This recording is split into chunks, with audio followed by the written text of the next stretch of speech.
इस वीडियो में मैं आपसे आशा ये करता हूँ कि इस तरह की जानकारी को ज़्यादा से ज़्यादा लोगों के साथ शेयर किया जाए, ताकि हमारा जो सनातन से जुड़ा हुआ विज्ञान है वो ज़्यादा से ज़्यादा लोगों तक पहुँचे और ज़्यादा लोग उसका फ़ायदा उठा सकें। यदि आपको गठिया बाय की समस्या है या आपको जोड़ों का दर्द और घुटनों का दर्द अक्सर रहता है इन्फ्लामेशन की वजह से, तो ये पौधा आपके लिए किसी वरदान से कम नहीं है।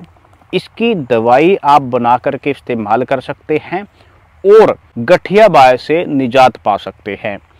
आज के इस वीडियो में मैं आपको बताने वाला हूं कि इस पौधे की पहचान कैसे करें, इसकी दवाई बनाएं कैसे और ख़ासकर इसमें परहेज क्या रखें, क्योंकि गठिया बाय यूरिक एसिड बढ़ने से शरीर में ज़्यादा बढ़ता है। उसके प्रभाव और प्रोडक्शन को कम करने के लिए आपको कुछ परहेज रखने भी जरूरी है। जो हर्ब मेरे हाथ में आप देख रहे हो, इसको कैट मिंट के नाम से जाना जाता है। इसको मालाबार के नाम से भी बहुत जगह पे जानते हैं।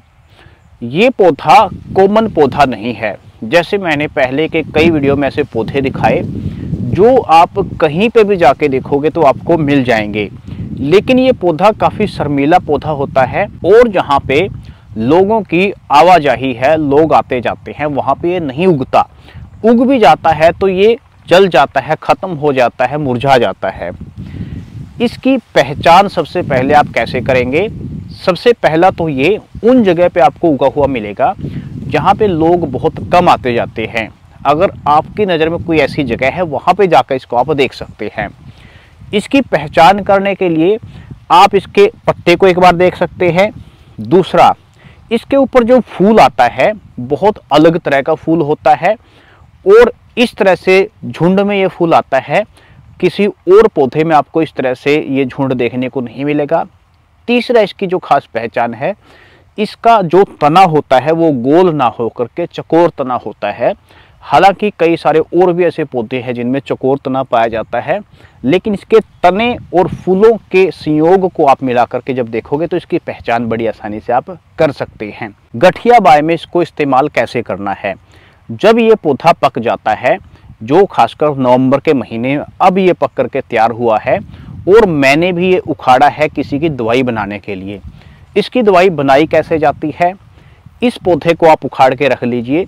इसकी जो जड़ है, जहाँ पे मिट्टी लगी हुई है, उसको अच्छी तरह से धो लीजिए। इसको आप सूखने के लिए रख दीजिए। धूप में आपको नहीं सुखाना, इसको छांव में आप सुखाएंगे। जब आपको ये लगे कि सूख गया है, इस पौधे को आप पीस करके रख लीजिए। एक सूती कपड़े के अंदर से जब इसको आप छानोगे तो उसको कपड़ छान पाउडर बोला जाता है। इसको एयर टाइट जार के अंदर आप रख लीजिए। इसकी 1 चम्मच आपको रोजाना सिर्फ लेनी है। 2 से 3 ग्राम की मात्रा शुरू में, और कुछ दिनों के बाद इसकी डोज आपको थोड़ी बढ़ा देनी है। इसमें परहेज आपको बहुत ज़रूरी है। परहेज यदि आप रखोगे तो आपको इसका ऐसा रिजल्ट देखने को मिलेगा, आपको लगेगा कि आपको गठिया बाय कभी था ही नहीं। परहेज क्या करने हैं? आपको गेहूं की रोटी और चावल ये बिल्कुल छोड़ देने हैं। सिर्फ आपको चने का उपयोग करना है, चने की रोटी खानी है और ज़्यादा से ज़्यादा कोशिश करनी है कि चने से बनी हुई चीज़ें या चने की रोटियां और चने की दाल आप यदि जितनी ज़्यादा मात्रा में इस दौरान खाओगे उतना ज़्यादा आपको फ़ायदा देखने को मिलेगा। दूध से बनी हुई चीज़ें और जिन चीज़ों के अंदर ज़्यादा मात्रा में प्रोटीन है, मसूर की दाल है या दूसरी ऐसी चीज़ें हैं जिनमें प्रोटीन की मात्रा ज़्यादा होती है, उनको आपने अवॉइड करना है, सिर्फ चने के अलावा। इसको यदि आप इस्तेमाल करते हैं और आपको फ़ायदा देखने को मिलता है तो इसको आप लंबे समय तक भी कंटिन्यू कर सकते हैं। इस पौधे से मैं पाउडर तैयार करने वाला हूँ।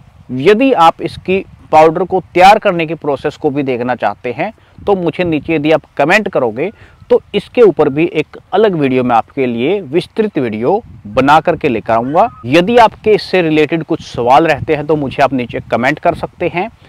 आपसे मैं आशा ये करता हूँ कि इस तरह की जानकारी को आप लोगों के साथ शेयर करने में मदद करेंगे।